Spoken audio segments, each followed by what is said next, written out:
नमस्कार, मैं अंजना और आप देख रहे हैं न्यूज 100 लाइव टीवी। आइए रुक करते हैं आज की बड़ी खबर पर। हटिया मजदूर यूनियन C2 ने HEC प्रबंधन पर गंभीर आरोप लगाए हैं। यूनियन के अध्यक्ष भवन सिंह ने कहा है कि जुलाई 2023 का पूरा वेतन अब तक मजदूरों को नहीं दिया गया है। उनका आरोप है कि प्रबंधन जानबूझकर अल्प वेतन भोगी मजदूरों को परेशान कर रहा है और इससे औद्योगिक अशांति फैल रही है। भवन सिंह ने साफ कहा कि चेयरमैन ने स्थायी और सप्लाई दोनों मजदूरों का वेतन एक साथ भुगतान करने की सहमति दी थी, लेकिन अब प्रबंधन उसका उल्लंघन कर रहा है। उन्होंने चेतावनी दी कि वेतन रोकने, प्रमोशन लंबित रखने और बोनस समय पर नहीं देने से मजदूरों में गहरी नाराजगी है। यूनियन की मांग है कि छठ से पहले बोनस का भुगतान हो। सप्लाई मजदूरों को अक्टूबर 2023 से अप्रैल 2025 तक का बढ़ा हुआ DA मिले और अर्जित अवकाश का पूरा विवरण तुरंत दिया जाए। भवन सिंह ने कहा कि अगर प्रबंधन ने इन मांगों पर ध्यान नहीं दिया तो यूनियन दिवाली से पहले स्थायी और सप्लाई मजदूरों की संयुक्त बैठक कर बड़े आंदोलनात्मक कदम उठाएगी। उनका सीधा संदेश है कि प्रबंधन मजदूरों का वेतन काटने के बजाय उत्पादन बढ़ाने पर ध्यान दे, वर्क कल्चर सुधारने की दिशा में काम करे, नहीं तो परिणाम भुगतने के लिए तैयार रहे। सर, कल बैठक हुआ मजदूरों के हित को लेकर, क्या क्या बातें हुई और किस तरह? HEC मैनेजमेंट इन दिनों निरंकुश होते जा रही है और ट्रेड यूनियन को कॉन्फिडेंस में लिए बगैर एकदम मनमाने ढंग से काम कर रही है। इसी मनमानापन का हिसाब है कि अल्प वेतन भोगी सप्लाई ठेका मजदूरों को उसने पैसा जुलाई 2023 का हाफ दिया और जो बाकी इंजीनियर से लेकर सारे लोग थे उनको पूरा पैसा वेतन दिया। ये दृष्टिकोण क्या बताता है?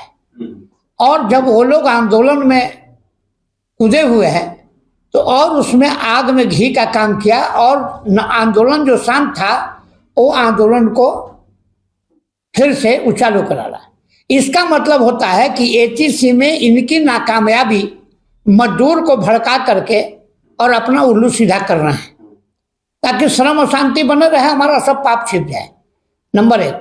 दूसरा है कि लोगों का प्रमोशन जो बहुत दिनों के बाद 18वीं बैच का अभी तक इनको निकालने का फुर्सत नहीं। मुश्किल से 150 आदमी 170 आदमी है, कुछ तो छोड़ के चले गए और 150 आदमी में 2-3% उनका तनख्वाह बढ़ेगा और उसके लेकर के एक प्रमोशन उनका रोक करके रखा है। तो आखिर मैनेजमेंट कर क्या रही है? आप सब कुछ काट लीजिए तो आप अपनी तनख्वाह तो नहीं कटवा रहे हैं, आपको तो फुल मिल रहा है। तो ये बातें ये साफ है और ये अब मनमाना। और यही लोग जो लोग अभी तक फॉर्म नहीं भरा है उनको या तो फैक्ट्री में घुसने नहीं दें और कल गले वो हाजिरी भी बना रहे हैं, काम भी नहीं कर रहे हैं। हम कह रहे हैं कि फॉर्म नहीं भरेंगे, ठेकेदार कह रहा है कि बिना फॉर्म भरे हम उनको अपना मजदूर मानेंगे नहीं। तो फिर पैसे का झंझट और फिर हंगामा होगा।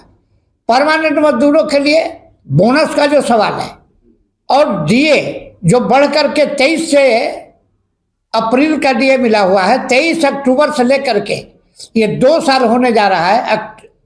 मजदूरों का डियरनेस अलाउंस जो है वहीं पर स्टैक कर दिया गया। तीसरी गलती इनके है कि सेंट्रल का कारखाना है, इनको 2 चीज करना होगा। या तो सेंट्रल का रेट माने तो 26 दिन का वेतन से गुना भाग करें, नहीं तो HEC का हमारा हटिया मजदूर के साथ एग्रीमेंट है और 10-12 वर्षों से लागू है, 14 वर्षों से लागू है।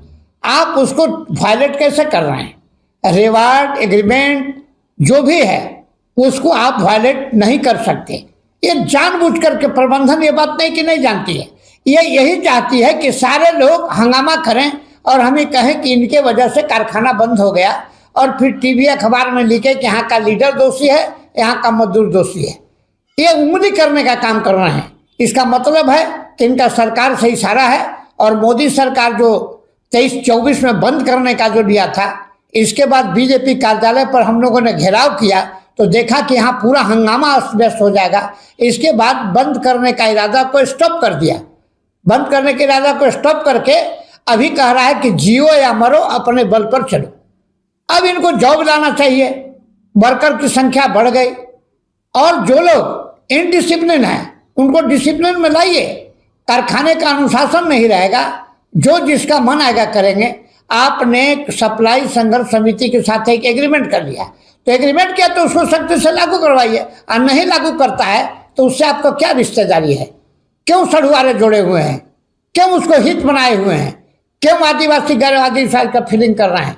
और ये कामयाब हो रहे हैं कि हम बाहरी और भीतरी का फीलिंग करा करके, सप्लाई इम्प्लाई का फीलिंग करा के, हिंदू मुस्लिम का दंगा करके उसी आधार पर मोदी के पैटर्न पर इस कारखाने को बढ़ रहे हैं। जबकि मजदूर के मांग में न हिंदू होता, न मुसलमान, न सिख, न ईसाई होता, सभी मजदूर होते हैं और एक रूल से गवर्न होते हैं। धर्म के नाम पर कोई रूल नहीं होता। तो ये जो मैनेजमेंट हम जानते हैं, आप जानते हैं, फिर क्या है मैनेजमेंट नहीं जानती? तो एक सोची समझी राजनीति के तरह है। इन सारे सवालों को लेकर 9 अक्टूबर को प्रस्तावित है कि 9 अक्टूबर को तमाम सप्लाई एम्प्लॉइज की एक बैठक हम 1 बजे बुलाएंगे FAP स्टेट में, और हम एक बैठक करेंगे और बोलेंगे कि तुम इनके जाल में मत फंसो। जो सप्लाई संघर्ष समिति की सीट है, न्यायोचित मांगों के लिए लड़ने के लिए हम तैयार हैं। हमारा समझौता है उसका पालन कराने के लिए हम तैयार हैं, और हर समय में लाठी लेकर के ये काम मत करो। सरकार के रूल रेगुलेशन बने हुए हैं, उसके अनुसार नोटिस करो और इसके बाद एक तौर तरीके से हड़ताल करो। आपको बता दें कि यह राजनीति का शिकार हमेशा हुई है। आज ATC कुपोषण का शिकार है। इनको जॉब लाना था तो जॉब तो नहीं लाए और उल्टे बात कर रहे हैं और लड़ाई लगा करके चाह रहे हैं कि कारखाना में हंगामा हो जाए, ताकि बंद करने का जो भी है अंत में सरकार भी सोचे कि लोग हम नहीं करेंगे, बंद कर दें। दूसरी बात केंद्र सरकार की वक्रदृष्टि है। आप जानते हैं कि 253 करोड़ का हमारा बैंक गारंटी मिलता था सदियों से। हम कभी डिफॉल्टर नहीं है बैंक है, लेकिन इस मोदी सरकार ने उसको 2017 से रोक लगा दिया, और उसके वजह से हम जो कमाते हैं 3 करोड़ रुपया हर महीना से स्टेट बैंक को 3 करोड़ रुपया सूद देते हैं। इतना बड़ा सूद, जबकि 3 करोड़ में पूरे एम्प्लॉइज का पेमेंट हो जाएगा, इंजीनियर और अफसर छोड़ के। समझ गए? तो ये सरकार का है। इसके विपरीत परिस्थिति में यहाँ का मजदूर अपने अनुभव से और सरकार के नीति को समझते हुए लड़ रहा है। आप ये मत समझिए कि यहाँ के लोग बेवकूफ हैं। जिस दिन इस कारखाने पर आफत होगा ना, एक भी बीजेपी और RSS के लोग नहीं बचेंगे। दौड़ा दौड़ा करके उनको घर में घुसा देगा। और हम लोगों ने इनके कार्यालय पर चढ़कर किया है। कार्यालय नहीं रख सकेंगे, कार्यालय नहीं रख सकेंगे, इतना उग्र आंदोलन हो जाएगा। और इनके MP और MLA धरा जाएंगे। छत्र मुश्किल है। जब तक आंदोलन चल रहा था मुश्किल था संजय सेठ को घूमना, समझे?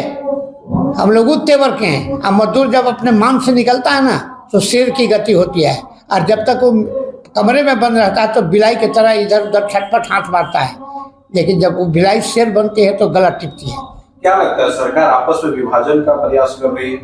हाँ, सरकार का तो विभाजनकारी नीति है। क्षेत्रीयता, प्रांतीयता क्या नहीं है, इसमें गुण कोई है ही नहीं सिवाय गाली देने के। और जो 2 औरत जो आपस में लड़ती है, एक दूसरे का दोषारोपण करती है, वही हाल एक कांग्रेस को बोलेंगे कुछ नहीं किया। एक शराबी बाप बेटा बाप को कहता है, बेच बेच के खा रहा है संपत्ति, और बोल रहा है कि बाप ने क्या किया हमारे लिए, और बेच के खा रहा है। असाया दारू पी रहा है, वर्षावृत्ति कर रहा है और बाप को दोष दे रहा है। इस सरकार का नेचर और सिग्नेचर उसी तरह का है। ये जनता टॉलरेट कर रही है, और इसकी भी हालत एक न एक दिन आप सुनिएगा कि अबरी इलेक्शन ही देख नहीं पाएंगे। इनके लोग कहाँ जाएंगे? वो 76 के कांग्रेस का इमरजेंसी का याद पड़ा देगा, जो 74 में JP आंदोलन में हुआ। ये मत समझिए कि देश वीर विहीन है। जब जब देश पर आफत आया है, मजदूर ने समझा है, तो फिर किसी को माफ नहीं किया है और माफ नहीं करेंगे। अब तक ले बस इतना ही। फिर मिलते हैं एक ऐसी ही बड़ी खबर के साथ। तब तक ले नमस्कार और देखते रहिए News 100 Live TV।